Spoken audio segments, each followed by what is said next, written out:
Les éditions Sonobook présentent, avec l'autorisation des éditions Fayard, Madame T mène l'enquête, une nouvelle enquête du juge T, de Frédéric Lenormand, interprété par Emmanuel Casal. Merci à Christophe Lauten de m'avoir suggéré l'idée de ce roman. Personnages principaux. Dame Yin, jeune mariée. Pei Hang, riche négociant, mari de Dame Yin. Bouton d'or, concubine de Pei Hang. Yu, général en retraite. Yu Feng, fille du général, ancienne épouse de Pei Hang. Zhao Zhao, portraitiste mondain. Li Yun Gai, apprenti du peintre. Puissance de la vérité, grand prêtre taoïste. Wen, médecin du juge Ti. L'action se situe en l'an 666. Le juge Ti, âgé de 36 ans, est magistrat de Han Yuan, ville située au bord d'un lac, non loin de la capitale impériale des Tang. Chapitre 1. Un mariage est célébré dans les larmes. Un beau portrait consterne une jeune mariée. Toute la nuit précédant l'ultime étape de son mariage, Mademoiselle Yin conserva une bougie allumée à côté d'elle. Incapable de dormir, elle ne pouvait s'empêcher d'espérer contre toute raison que le matin ne viendrait jamais. Lorsque le soleil se leva sur la deuxième journée du rite traditionnel, celle où devaient se conclure les épousailles, ses tantes et cousines surgirent dans sa chambre, les bras chargés de tissus et d'armatures pour confectionner la coiffure complexe imposée par l'usage. Des doigts habiles arrangèrent sur sa tête un agencement de bois et de soieries précieuses. Ses cheveux furent enduits de cire d'abeille. On posa sur son crâne une planche droite sur le devant, arrondie par derrière. Puis, on tira ses mèches à travers le col d'une gourde. Elles furent étalées sur le panneau et aplaties de nouveau à la cire. Des supports placés aux angles se croisaient assez haut, comme la charpente d'un toit. On fixa à la partie arrondie de la planche un cadre fait de bâtonnets de bambou qui s'élevait en pointe au-dessus de son dos. Une étoffe rouge, au coin garnie de cordons torsadés, vint recouvrir l'ensemble comme une nappe, et on noua tout autour une chaîne de perles et d'ornements en argent garnie d'une longue frange bordeaux. Cette frange, qui pendait jusqu'aux épaules de la jeune fille, masquait entièrement son visage. « S'il te plaît, prends ma place » souffla-t-elle à l'une de ses cousines à travers ce voile. « Mon époux ne s'apercevra pas de la substitution. Il est riche, tu feras une bonne affaire. » L'adolescente resta interloquée par le sérieux avec lequel Harmonie lui avait fait cette proposition. Toutes les femmes présentes éclatèrent de rire, feignant de croire qu'il s'agissait d'un bon mot destiné à détendre l'atmosphère. Le tissu qui dissimulait les traits de la promise empêchait de voir son expression, fort éloignée de la plaisanterie. Un lot d'étoffes rectangulaires brodées, héritage que les femmes se transmettaient de mère en fille, fut cousu sur la structure pour la recouvrir tout à fait. Une bande de brocart rouge, drapée sur les bords, tombait dans son dos. Des fleurs en argent furent épinglées devant et derrière. Ainsi parée, Mademoiselle Yin ne pouvait se déplacer sans se heurter aux meubles et chambranles. L'un de ses petits frères la guida par la main pour rejoindre la salle de réception. Elle ressentait l'horrible impression d'avoir été enfermée dans une cage, comme si la prison du mariage venait de se matérialiser tout contre son corps. Ainsi harnachée, elle ne risquait pas d'aller loin si l'envie la prenait de fuir les fastes de la cérémonie. Il lui faudrait au moins 3 servantes pour se débarrasser de tout ça, une fois rendue à sa destination finale, la chambre conjugale où s'écoulerait la majeure partie de sa vie d'épouse. Mademoiselle Yin prit place sur un tabouret, bien droite pour ne pas risquer de renverser l'architecture compliquée de sa coiffure, ce qui aurait été de mauvais augure. Par la fenêtre, elle apercevait la cour et les 2 ou 3 domestiques de la maison qui s'affairaient pour être prêts à recevoir les invités. Il régnait dans l'air une odeur âcre. Son père, dès l'annonce des fiançailles, s'était empressé de faire donner un coup de propre à leur demeure qui en avait bien besoin. On avait repeint le porche, les poutres les plus apparentes, et le produit utilisé n'avait pas eu le temps de sécher complètement. Ses parents avaient fait de leur mieux pour que le moindre détail approchât de la perfection. Pourtant, Mademoiselle Yin ne pouvait s'empêcher de constater que rien de tout cela ne correspondait à ce qu'elle avait imaginé. Elle était loin de ses rêves, et ce décalage lui donnait l'envie de fondre en larmes. Elle parvenait encore à se maîtriser, au prix d'un effort qu'elle n'était pas sûre de pouvoir tenir jusqu'au moment où il lui faudrait disparaître dans ses nouveaux appartements de femme mariée pour laisser les convives s'amuser sans elle, ainsi que le voulait la coutume. Elle ne pouvait que regretter son état d'esprit, à l'opposé de l'heureuse humeur exigée par la dite coutume. On avait inventé des coiffures pour entraver les corps. Que n'avait-on conçu des systèmes aussi efficaces pour contraindre les pensées ? Un tintamarre de crécelle tira la jeune fille de sa somnolence. Elle ouvrit les yeux. Les valets se hâtaient d'ouvrir le portail à double battant. La famille du mari arrivait chez eux à l'heure fixée. Les émissaires, les domestiques en livrée apportaient des boîtes rouges, laquées, de forme ronde, pleines de présents tels que des feuilles de bétel, des noix d'arec, du vin, des pâtisseries, 5 sortes de fruits, une paire de bougies et d'autres objets symbolisant le confort nécessaire à une paisible union. Les invités qui entouraient à présent Mademoiselle Yin ne purent éviter de voir qu'elle pleurait. Ils se dirent que c'était le regret de devoir quitter ses parents, ou la tristesse d'avoir à rompre de façon si brutale avec l'enfance. On avait dressé sur le seuil de la maison un dôme de feuillage où était accroché un petit tableau magnifiquement décoré. Chacun pouvait y lire les quelques mots signifiant que la jeune épousée se rendait chez son mari le jour même, ce qui tenait lieu de faire part à l'intention du voisinage. Elle sortit enfin, soutenue de chaque côté par une dame de sa famille. Lorsqu'elle arriva près d'un palanquin traditionnel du plus bel écarlate, on eut la surprise de la voir tourner les talons. Les matrones l'empoignèrent fermement par les 2 coudes et la forcèrent à prendre place à l'intérieur. Les porteurs soulevèrent aussitôt l'équipage, qui franchit le porche l'instant d'après, avec tant de hâte que les invités de la noce durent presser le pas pour le rejoindre dans la rue. Mademoiselle Yin parcourut ainsi le chemin qui la séparait de la maison Paye, cernée de joyeux drilles appointées pour éloigner les démons en faisant le plus de bruit possible. Une crépitation de tambours signala bientôt qu'on s'arrêtait devant la nouvelle demeure. La procession pénétra dans une tente carrée, dressée pour l'occasion, où furent servis des gâteaux et du thé. Une servante apporta un bol de vinaigre à la jeune mariée, toujours assise dans le palanquin nuptial. Une autre lui tendit une tige métallique chauffée au rouge que Mademoiselle Yin trempa dans le liquide pour le faire bouillir. Elle en avala quelques gouttes. Boire l'amer breuvage avant la cérémonie préservait, disait-on, le mariage de toute acidité. Un petit orchestre, composé d'un hautbois, d'un tambour, d'un gong en bronze et de cymbales, entonna un air de bienvenue. Les musiciens firent 3 fois le tour de la procession. On aida la promise à s'extraire du palanquin, mais quelque chose semblait entraver sa démarche.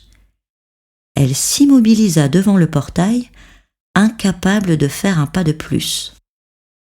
Les domestiques du marié la saisirent pour lui permettre d'enjamber le seuil surélevé qui barrait l'entrée.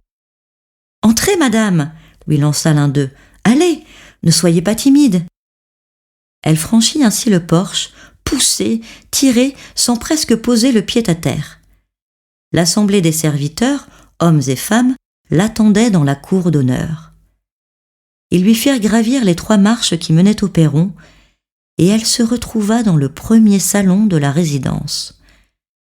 Un homme en costume d'apparat agitait un plumeau et des clochettes devant l'autel où étaient disposées les tablettes symbolisant les membres défunts de la lignée. C'était un prêtre taoïste chargé d'expliquer aux ancêtres Paye qu'une nouvelle maîtresse allait vivre ici. le prêtre choisit 2 tasses et y versa de l'alcool, puis il recommença à chanter en se penchant d'avant en arrière. Une fois ses invocations terminées, il croisa les bras et confia les tasses à ses assistants. À leur tour, ceux-ci les offrirent aux mariés qui burent face à l'autel.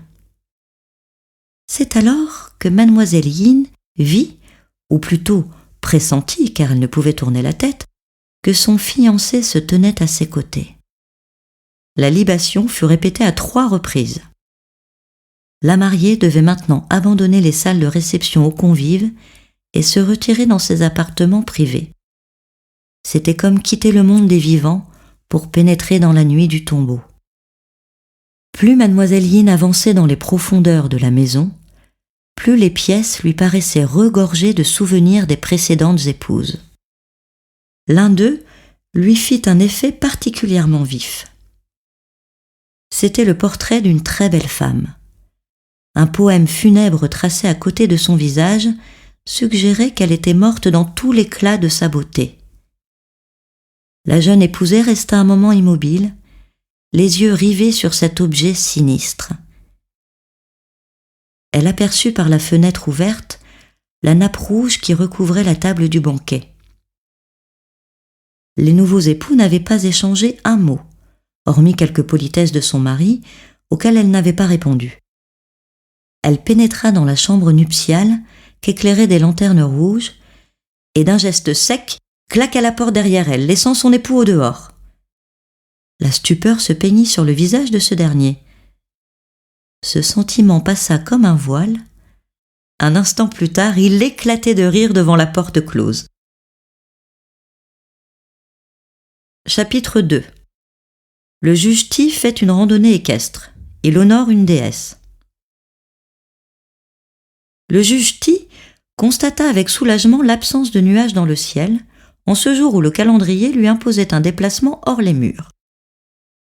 Ses administrés de Han Yuan nourrissaient une dévotion exacerbée envers Bixia Yunshun, la terre-mère, la donneuse d'enfants, déesse taoïste de la maternité. Impossible d'échapper à la célébration en grande pompe de son anniversaire, d'autant qu'on avait promis au juge une surprise exceptionnelle. Pour sa première année dans ce district, celui-ci n'avait pas eu le temps d'imaginer une excuse propre à lui éviter de courir les routes de campagne à une heure où il aurait plus volontiers traîné au lit. L'hiver n'était pas encore fini. Les petits matins étaient imprégnés d'une humidité à vous glacer les os. Il s'habilla à contre-cœur, se disant qu'après tout, il avait choisi ce travail de sous-préfet en toute connaissance de cause. Certes, mieux valait ne pas examiner de trop près les limites du libre arbitre dont il avait pu jouir durant sa vie de fils obéissant, d'élève attentif, puis de fonctionnaire zélé. N'avait-il pas préparé sa maîtrise pour faire plaisir à ses parents et finalement choisi cette ingrate carrière en province afin d'échapper à leur emprise ? Dans les 2 cas, ses véritables désirs n'avaient guère eu de part à l'affaire. Il tâcha de faire le vide dans son esprit, tandis qu'il enfilait le justaucorps de laine fine et le surtout matelassé que lui tendait le sergent Hong. Son majordome le pratiquait depuis assez longtemps pour être au fait de sa détestation du froid et de l'inconfort. Aussi avait-il su choisir dans ses coffres les habits qui convenaient à ce déplacement. Voilà un homme qui n'avait jamais cessé de servir sa famille comme 3 générations de Hong avant lui. Qu'était-il, lui, l'honorable Tigensi, pour se plaindre de son sort de noble, de nanti, de lettré, dont les petites vicissitudes n'étaient que les contreparties d'une situation très avantageuse dans l'empire du milieu, sauf à verser dans la malhonnêteté ou à déroger aux obligations de sa caste. Les seules façons de mieux profiter de la vie auraient été de devenir poète pour se vautrer dans la débauche, l'alcool, le jeu et les fréquentations douteuses, ou de s'adonner à une fructueuse activité commerciale, quitte à encourir le mépris de la population, y compris des paysans du plus bas étage. Il s'en sortait aussi bien que possible. Cette idée était la plus positive dont il fut capable en ce matin frileux. Il s'y cramponna tout en trottinant vers la table où l'attendait son premier plat chaud de la journée, une fricassée de porc mariné aux pousses de soja accompagnée d'un bol de riz. Ces gens étaient déjà assemblés dans la cour du yamen lorsqu'il quitta ses appartements pour découvrir que l'air était aussi frais qu'il l'avait redouté. Ses lieutenants, Tsaotai et Mahjong, deux solides gaillards, l'aidèrent à se hisser sur sa monture empanachée. Il attendit que ses sbires eussent déployé les étendards proclamant « Tribunal du juge Ti » en gros caractères jaunes sur fond rouge. Puis, il donna à son cheval le signal du départ et le petit cortège s'ébranla en direction du temple de la princesse des nuages azurés, franchit le portail monumental et traversa les rues désertes de Han Yuan jusqu'aux fortifications, dont les gardes ouvrirent en grand la double porte. Le sanctuaire était situé assez haut dans la montagne qui s'élevait à l'est de la cité. Le chemin escarpé longeait un précipice au fond duquel coulait un torrent. Les pèlerins n'avaient d'autre choix que de suivre un sentier pierreux qui serpentait à flanc de coteaux. Heureusement, les animaux connaissaient le trajet. Ils n'avaient pas peur du vide et leurs pieds semblaient sûrs. Ti ruminait de sombres pensées à peine tempérées par la somnolence que suscitait le balancement régulier de sa monture. Il voyait une contradiction entre le soin que mettait l'État à sélectionner ses magistrats par un concours épouvantablement difficile qui sanctionnait de longues années d'études et la légèreté avec laquelle on envoyait ces mêmes hommes attraper la mort dans des contrées perdues pour des motifs futiles. N'aurait-il pas suffi qu'il adresse un message de congratulation plutôt que de perdre son temps en vaines formalités à l'occasion de l'anniversaire d'une divinité en laquelle il ne croyait même pas ? Non. Le Fils du ciel souhaitait voir ses fonctionnaires flatter les goûts de ses peuples pour la religion et le fantastique, si pénible que cela fût. Le dragon était le représentant des dieux en ce bas monde, l'intercesseur entre eux et ses sujets. Les habitants de l'Empire lui devaient un respect sans réserve, respect sur lequel lui-même, petit chef de district, fondait son autorité par voie de conséquence. Tout cela se tenait et concourait à le jeter sur des routes à peine praticables, par un froid qui interdisait sûrement à Sa Majesté de mettre un pied dans les jardins de son palais. Au bout d'1 heure, ils atteignirent enfin le temple de la déesse. Ils y retrouvèrent nombre de notables qui n'avaient pas hésité à braver les rigueurs de cette fin de saison. Leurs montures, superbement harnachées, avaient été rassemblées près d'un bosquet, vers lequel le cortège administratif se dirigea à son tour. Les membres du magistrat étaient raidis par le froid qui avait traversé sa culotte serrée aux chevilles. Une fois que ces hommes l'eurent aidé à descendre de cheval sans se rompre le cou, il aperçut le grand prêtre, puissance de la vérité, qui l'attendait au bas des marches pour le conduire à l'intérieur du bâtiment. Les deux hommes, le représentant de l'empereur et celui de Lao Tse, s'inclinèrent l'un devant l'autre, conformément au protocole. Dès qu'on eut expédié les compliments d'usage, le vieux religieux agrippa de ses doigts glacés l'une des mains non moins gelées du mandarin, comme s'il avait pressenti que ce dernier nourrissait le projet de s'échapper au plus vite de ces lieux battus par les vents. Il fit mine de l'entraîner sans plus tarder dans le sanctuaire. « Vous allez voir, noble juge. Cette année, l'élite de nos chers dévots de Han Yuan s'est cotisée pour offrir à la déesse un splendide cadeau d'anniversaire.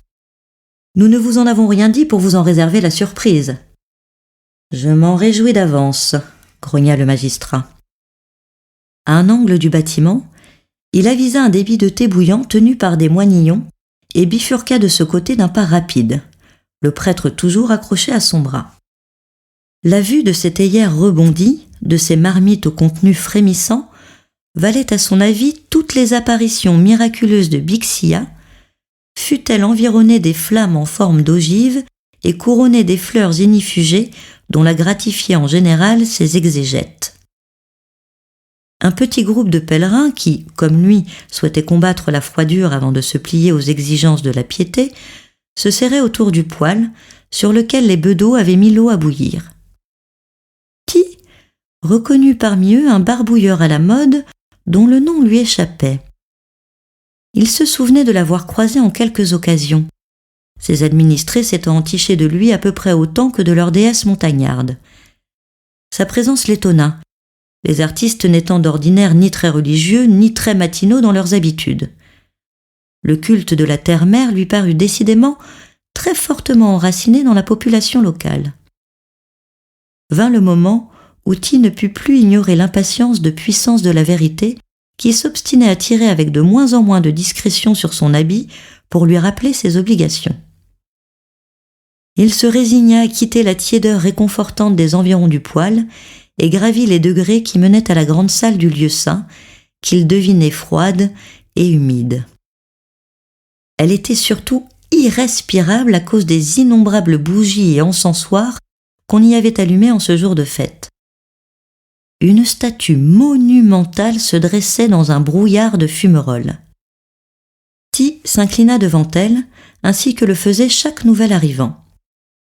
L'esthète en lui ne pouvait qu'être repoussé par le réalisme outré de la représentation qu'il avait sous les yeux. À tout prendre, il préférait encore les bouddhas dorés des adeptes de la nouvelle religion venus des royaumes barbares de l'Ouest.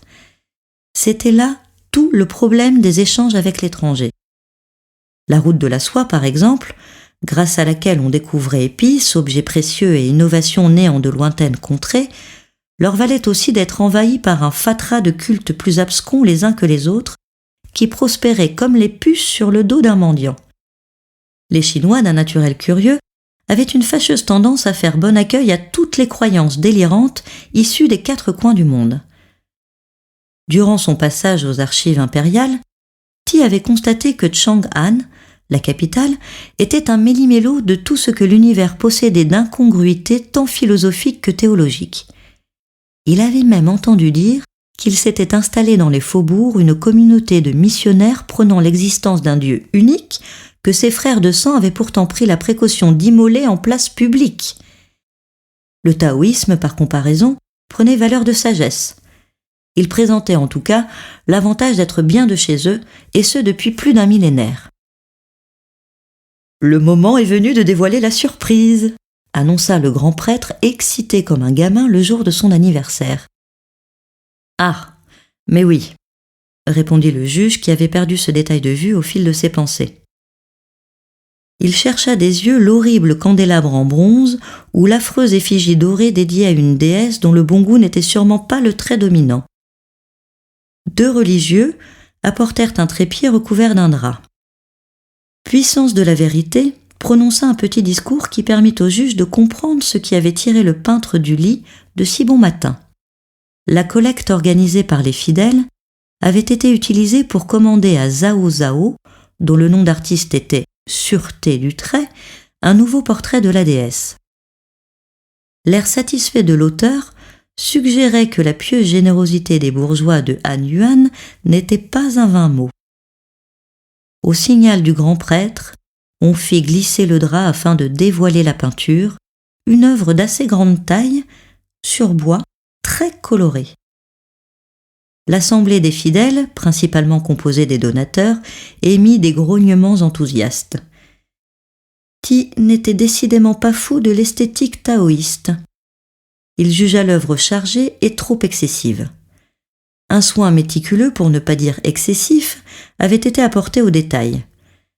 Son opinion personnelle ne l'empêcha pas de se joindre au concert de louanges afin de ne pas indisposer les citoyens de sa belle cité.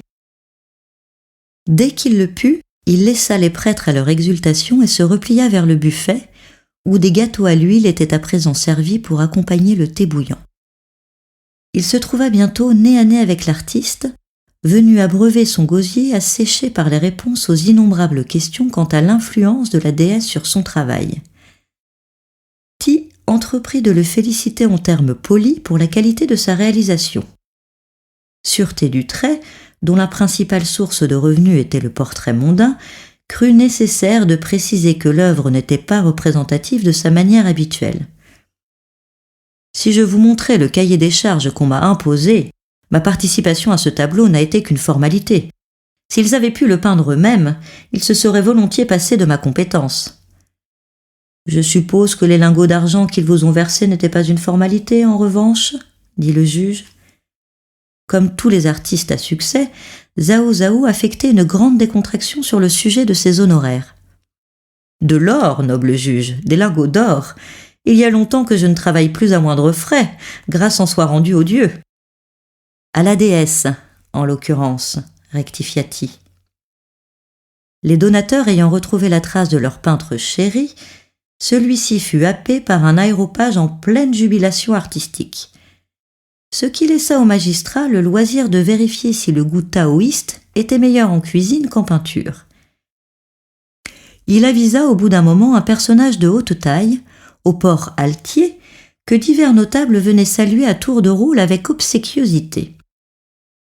Xiao Tai, l'un de ses lieutenants, était justement en train de s'empiffrer à portée de voix. « Quel est cet individu ?» demanda le juge. « Un noble du voisinage qui ne m'aurait pas encore été présenté ? Pourquoi ces gens accourent-ils pour lui faire allégeance ?» En lui-même, il pensait, plutôt que de venir me faire des courbettes à moi, qui suis leur sous-préfet bien-aimé.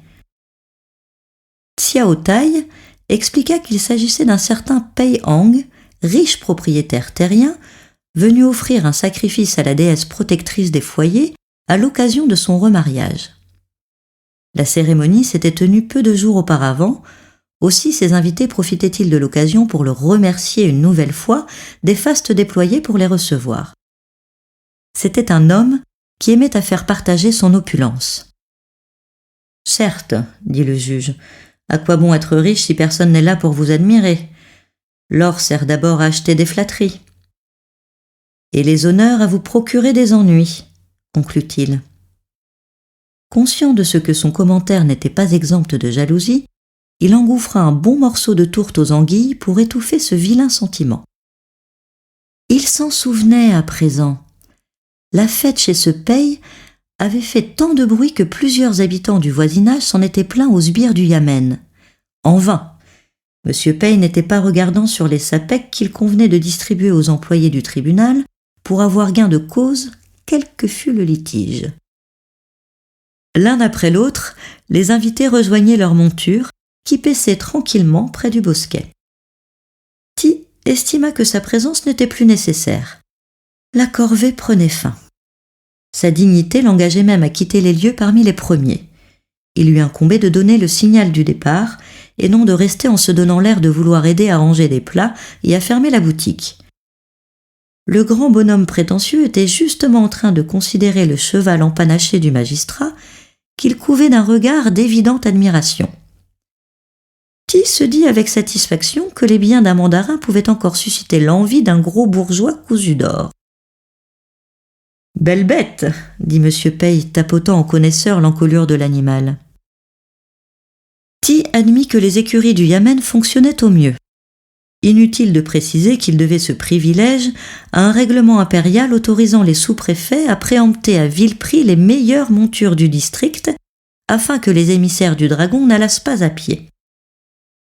Grâce à cet abus d'autorité, les fonctionnaires provinciaux, bien que mal payés, se transportaient à travers leur district de manière à représenter dignement le pouvoir qu'ils incarnaient. « Les beaux chevaux sont comme les belles femmes », reprit M. Pei. « Ils font naître la convoitise, mais une fois qu'on les a acquis, on s'aperçoit qu'ils coûtent beaucoup trop cher et ne servent à rien. » La bouche du riche propriétaire, ravi de sa comparaison, s'élargit en un sourire satisfait. Ti ne crut pas devoir ajouter quoi que ce soit à ce discours qui n'était aimable ni pour les dames, ni pour les quadrupèdes. Tandis que ses lieutenants le hissaient sur sa selle, il songea qu'il n'avait pour sa part acquis en tout et pour tout que 3 épouses, dont il ne se permettrait jamais de se demander si elles lui coûtaient davantage qu'elles ne lui servaient. L'idée lui paraissait insultante, aussi bien pour elle que pour lui, et pour la longue lignée de femmes dont il était issu, à commencer par sa sainte mère et sa chère grand-mère. Il ne pouvait envisager sa vie sans ses moitiés. Le regard qu'il portait sur elle était loin d'être celui du collectionneur de papillons. Était-il possible que la richesse et l'inaction poussent un homme à galvauder pareillement l'institution fondamentale du mariage ? En cette visite matinale, il avait eu affaire à 2 extrêmes. L'adulation envers une figure féminine parfaite et irréelle d'un côté, et de l'autre, un désir de possession qui ne masquait que du mépris. Comme il fallait bien répondre, Ti se rappela que ce déplaisant personnage venait justement de convoler. On m'a fait part de votre remariage. Vos voisins en avaient déjà touché un mot à mes employés, à qui vos généreux cadeaux ont su fermer la bouche. Je vous prie d'agréer tous mes vœux de bonheur. Je suppose que votre jeune épouse serait charmée d'apprendre de quelle façon vous envisagez la vie conjugale, à l'intérieur même du sanctuaire de Bixia. M. Pei s'inclina en guise de remerciement pour ses bons vœux qu'il était si peu. « Je transmettrai vos amabilités à ma chère et tendre dès que je la verrai, » répondit-il. « En vérité, j'ai été si occupé ces derniers jours que je n'ai même pas eu l'occasion de mémoriser ses traits, pourvu qu'aucune mauvaise surprise ne m'attende à la maison. J'espère que vous avez suffisamment mémorisé ceux de votre monture pour la retrouver parmi celles-ci, » répondit-il, ce qui fit renaître sur le visage du propriétaire terrien le large sourire qui avait tant déplu au magistrat l'instant d'avant. Le juge salua son incorrigible interlocuteur d'un mouvement de tête très sec et dirigea son cheval vers le chemin qui le ramenait à la civilisation. Chapitre 3. Le juge Ti descend de la montagne plus vite qu'il ne l'aurait souhaité. Il assiste à sa propre autopsie. Ti et sa suite entamèrent la longue descente vers la vallée où se dressaient les murs de Han Yuan. Il faisait moins froid. Le soleil s'était levé au-dessus de l'horizon. Il dardait à présent les voyageurs de rayons printaniers encore timides. Ajouté aux tasses de thé bouillant dont on les avait abreuvés généreusement, ce petit changement de température fut suffisant pour permettre au juge d'apprécier le trajet du retour jusqu'à lui trouver une sorte d'agrément. Le paysage montagneux était superbe. On se serait cru dans l'une de ces peintures à l'encre noire sur papier bis, devenue très à la mode depuis l'instauration de la nouvelle dynastie. Ces rochers tourmentés, ces arbres tordus au-dessus du vide, il ne manquait qu'un délicat poème sur l'harmonie de la nature calligraphié dans les nuages pour parachever le tableau. Alors qu'il contemplait ce décor à peine gâché par les chaos de la route, Ti se sentit pencher soudain vers l'abîme. Sa selle glissait, et elle glissait du mauvais côté. Un instant plus tard, il n'était pas nécessaire d'être un fervent émule de Confucius pour admettre qu'il tombait. Il chercha à se retenir aux rênes en vain. N'ayant plus sous lui qu'une selle à laquelle nul cheval n'était plus attaché, il chut dans le vide. Tandis qu'il dévalait la pente aiguë en tournant sur lui-même comme un gros sac de riz, son esprit se montra incapable d'examiner la situation ou de chercher la conduite appropriée, mais s'égara au point que sa vie se mit à défiler sous ses yeux. Dans un éclair de lucidité prémonitoire, il songea qu'on allait faire la fête toute la nuit chez les malfrats du district. L'alcool coulerait à flots pour célébrer leur bonne fortune. Une selle pourrie avait eu raison du pire tourmenteur qu'ils eussent connu de mémoire de bandits. Le bras armé de la justice avait été vaincu par un vieux morceau de cuir élimé. Un choc le ramena à la réalité. Sa chute venait d'être arrêtée par l'un de ces rochers en surplomb qu'il admirait un moment auparavant. Il ressentit une vive douleur à la jambe gauche, pliée sous lui. Levant les yeux, il aperçut les têtes de ses lieutenants qui le contemplaient d'un air ahuri, bien loin au-dessus de son perchoir. Comme il luttait pour ne pas s'évanouir, il vit une corde se déployer dans sa direction. Mahjong, le plus costaud de la troupe, le rejoignit bientôt, soucieux de constater l'étendue des dégâts. Ti était incapable de se lever, son genou ne lui obéissait plus. En revanche, une douleur atroce lui rappelait à tout instant qu'il était vivant. « Tout ira bien », dit son lieutenant en lui passant l'extrémité de la corde autour du buste. « Que votre Excellence ne s'inquiète de rien. »« Oh, je ne m'inquiète pas, » répondit le magistrat. « À notre retour, je ferai empaler le palefrenier qui a scellé mon cheval. Cela me fera toujours un spectacle à regarder depuis mon lit de douleur. » Il était bien placé pour savoir que le pal ne figurait plus au code pénal depuis 3 générations. La vision du responsable de ses écuries se tortillant au faîte d'un pieu atténua néanmoins son mal durant quelques minutes. La remontée au bout du câble lui donna un aperçu des tourments infernaux attendant les mécréants qui omettaient d'honorer Bixia avec tout le respect requis. Heureusement, Ti perdit connaissance à mi-parcours, et ce fut une fois allongé sur le chemin qu'il rouvrit les yeux. « Ne regardez pas !» lui enjoignit Xiaotai, qui contemplait ses jambes d'un air navré. Ti n'avait pas besoin de regarder pour savoir que l'un de ses os devait faire un angle bizarre.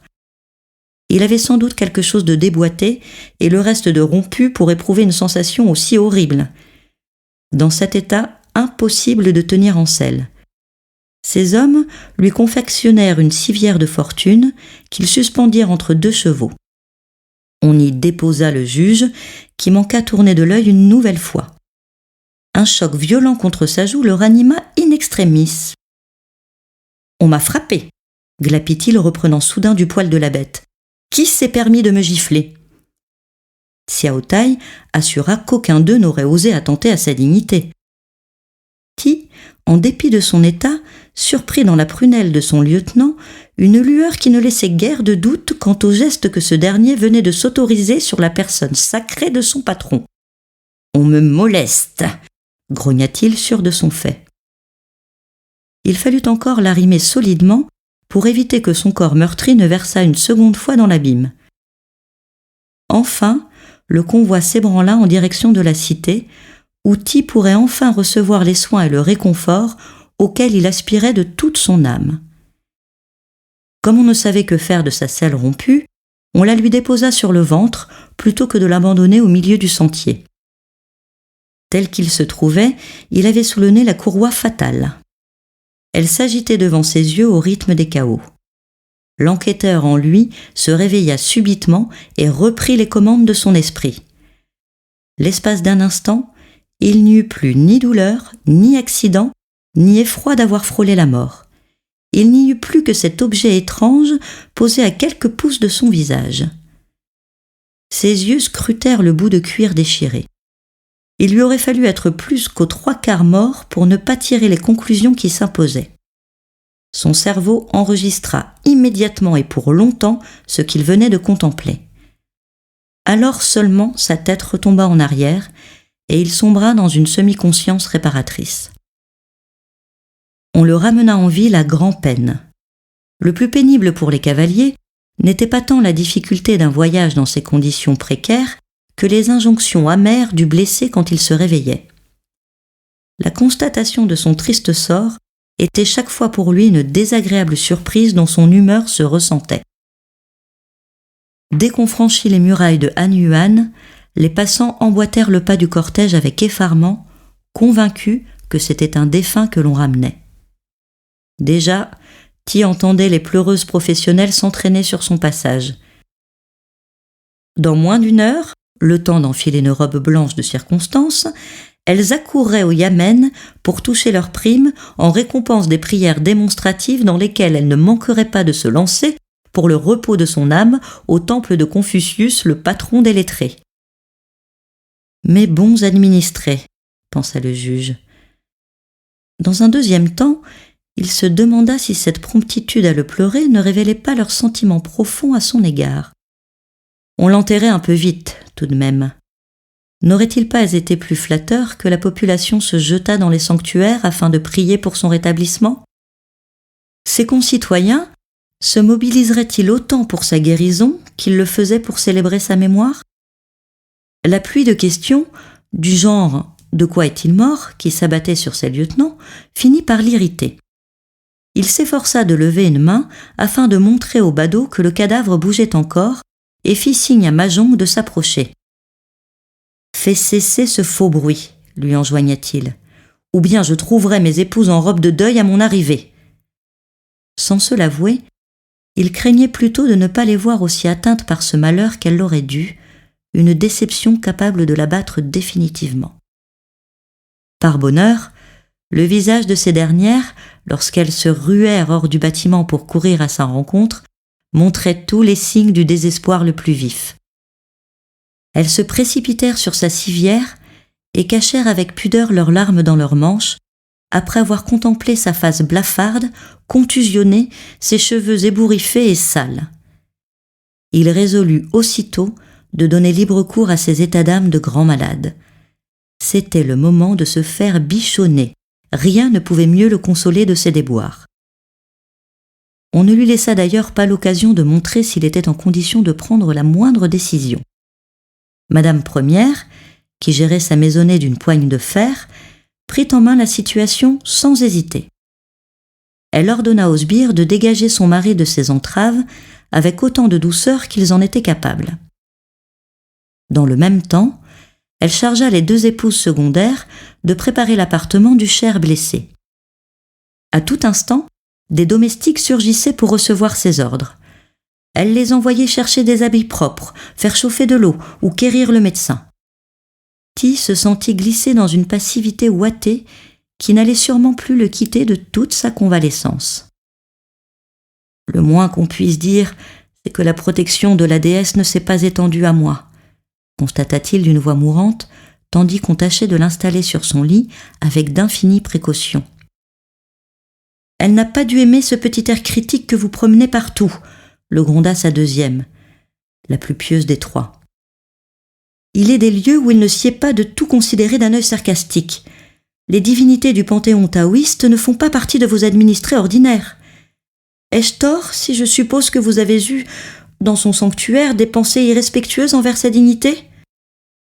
Notre cher époux, reprit la 3e, n'a de véritable respect que pour l'empereur et pour Confucius. Comme il n'aura jamais l'occasion d'apercevoir le premier à moins d'une demi-lieue, et que le second est mort et enterré depuis des siècles, cela ne lui laisse pas grand monde devant qui s'incliner en toute franchise. T poussa un petit cri de douleur destiné à ramener ses épouses au sujet censé les occuper, l'état pitoyable de sa santé. En matière de cynisme, vous ne semblez avoir de leçons à recevoir de personne, articula-t-il avec une grimace propre à émouvoir les pierres. Tandis qu'elle le calait entre ses coussins, elle se fit raconter l'accident par Xiao Tai, qui restait dans un coin de la pièce sans savoir à quoi s'employer, les bras ballants. « Eh bien, vous voyez, dit la 2e triomphante, vous devriez louer 1000 fois Bixia, elle vous a protégé. Sans elle, vous auriez roulé au fond de ce précipice. C'est parce que vous veniez de sacrifier dans son sanctuaire qu'elle vous a sauvé. Nous ferons brûler dès demain 2 taëls d'encens en remerciement de ses bonnes grâces. » T se demanda combien il aurait fallu offrir d'encens pour que la selle tournât du bon côté et non vers le gouffre. Les bonnes grâces de la déesse lui laissaient de cuisants souvenirs. Le sergent Hong vint annoncer que le contrôleur des décès était arrivé. La nouvelle aurait fait bondir le juge s'il avait été maître de ses mouvements. « C'est un peu tôt pour le médecin des morts, ne croyez-vous pas ?» parvint-il à articuler d'une voix blanche. « Fou que vous êtes, dit sa première. Monsieur Wen vient examiner votre fracture. Vos os sont tout ce qui l'intéresse. Tant que ma chair est encore dessus, cela me va, dit le juge en se laissant retomber sur ses couvertures. Le médecin attitré du Yamen était aussi celui que l'on chargeait d'examiner les décès suspects. L'administration lui déléguait aussi bien les autopsies des vagabonds ramassés au bord des routes que les rhumes des jeunes tis.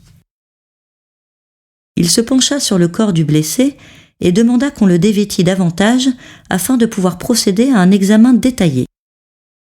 Ti remarqua sa mine soucieuse. Il voulut croire que c'était le poids de la responsabilité et non l'aspect désastreux de son patient qui l'inquiétait. Après tout, existait-il dans le district un malade plus important que celui qu'il avait sous les yeux à ce moment ? Sûrement pas. Wen jouait sa carrière sur la qualité des soins qu'il allait prodiguer au magistrat. Tous les yeux de la bourgade étaient braqués sur lui. Que le sous-préfet restât invalide et sa réputation de guérisseur aurait à souffrir. Ti était presque parvenu à se rassurer lorsqu'il entendit M. Wen murmurer entre ses dents.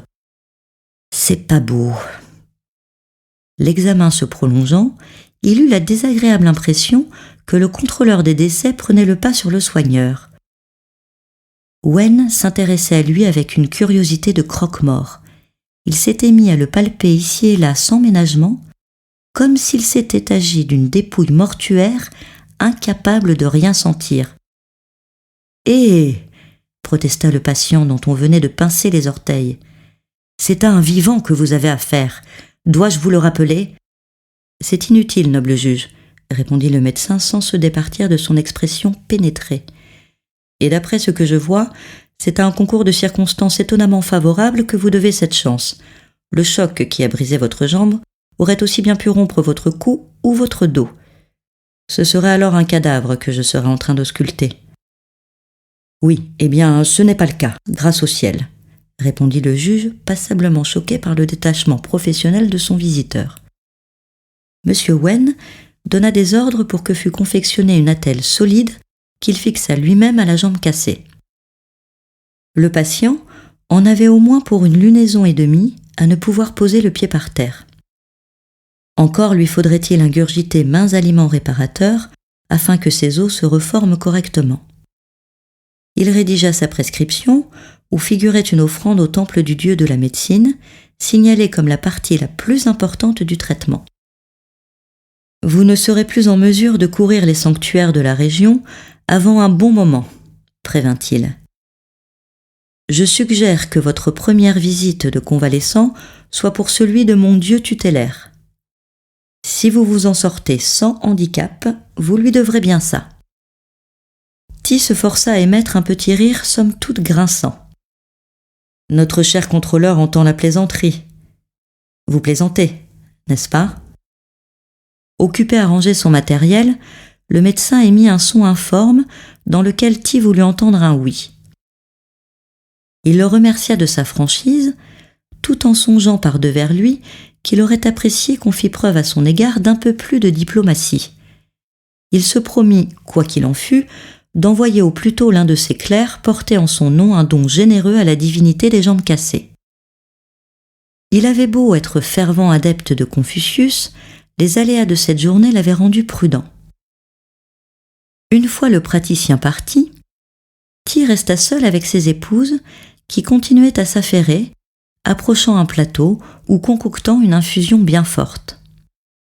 Il se félicita, vu son empêchement, de n'avoir à traiter à ce moment que des litiges sans importance. Il allait pouvoir profiter aussi agréablement que possible du repos forcé auquel il se voyait contraint pour les prochaines semaines. Ce fut alors qu'il remarqua la mine embarrassée du sergent Hong qui venait d'entrer. Le majordome s'entretint à l'oreille de Madame Première, comme pour s'assurer que son maître était en état d'apprendre une mauvaise nouvelle. La maîtresse de maison ayant acquiescé du menton malgré sa contrariété, Hong s'approcha du lit sous le regard soupçonneux de son patron. Se décidant enfin à parler, il lui annonça que les gardes du poste sud étaient en émoi. Un cadavre venait d'être découvert dans la forêt. Chapitre 4. Un vieux cadavre dérange le juge Ti. Un sous-fifre prend du galon. Une enquête me tombe dessus, se lamenta le juge Ti, et je ne suis pas en mesure de la mener à bien. Décidément, il faut qu'on m'ait jeté un mauvais sort. Il voyait là un dur coup du destin. Il s'avachit sur ses coussins avec une expression... Nous espérons que vous avez apprécié cet aperçu. Pour continuer à écouter ce livre audio sur Google Play Livres, utilisez le lien dans la description de la vidéo.